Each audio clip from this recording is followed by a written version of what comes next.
মৌসুমী বায়ু বিদায় নিয়েছে। এর প্রভাবে সারা দেশে বৃষ্টির পরিমাণ কমেছে, তবে এখনই বৃষ্টি পুরোপুরি শেষ হচ্ছে না বলে জানিয়েছে আবহাওয়া অফিস। অন্যদিকে আগামী মঙ্গলবারের মধ্যে বঙ্গোপসাগর ও আশেপাশের এলাকায় নতুন একটি লঘুচাপ সৃষ্টি হতে পারে বলে জানিয়েছে আবহাওয়া অধিদপ্তর, যার ফলে আকাশ মেঘলা ও সেই সঙ্গে বৃষ্টি হতে পারে। পরবর্তী সময়ে এটি নিম্নচাপে পরিণত হওয়ার সম্ভাবনা রয়েছে। দেশে বছরের দুটি সময় ঘূর্ণিঝড় প্রবণ, এর একটি মৌসুমী বায়ু আসার আগে এবং দ্বিতীয় দফায় হয় মৌসুমী বায়ু চলে যাওয়ার পর। এপ্রিল ও মে মাস ঘূর্ণিঝড় প্রবণ, আবার মৌসুমী বায়ু চলে যাওয়ার পরপর অক্টোবর ও নভেম্বর মাসেও ঘূর্ণিঝড় হয়। দেশের বড় ও বেশি ঘূর্ণিঝড় হয় মূলত নভেম্বর মাসে, সে অনুযায়ী অক্টোবর মাসে ঘূর্ণিঝড়ের আশঙ্কা রয়ে গেছে। মজাদার গোলমার্ক বক্স, কুড়মুড়ে বাইটে ফুরফুরে লাইফ।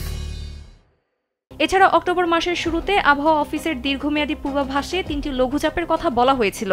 এর মধ্যে একটি হয়ে গেছে আর দুটি বাকি আছে, যার মধ্যে একটি নিম্নচাপ বা এমনকি ঘূর্ণিঝড়েও পরিণত হতে পারে। ঘূর্ণিঝড় নিয়ে আবহাওয়া অধিদপ্তরের জ্যেষ্ঠ আবহাওয়াবিদ মোহাম্মদ আবুল কালাম মল্লিক বলেন, ২১ অক্টোবরের মধ্যে লঘুচাপটি সৃষ্টি হতে পারে এবং এটি আরও ঘনীভূত হওয়ার সম্ভাবনা রয়েছে। তবে এখনই নিশ্চিতভাবে বলা যাচ্ছে না এটি নিম্নচাপ বা ঘূর্ণিঝড়ে পরিণত হবে কিনা।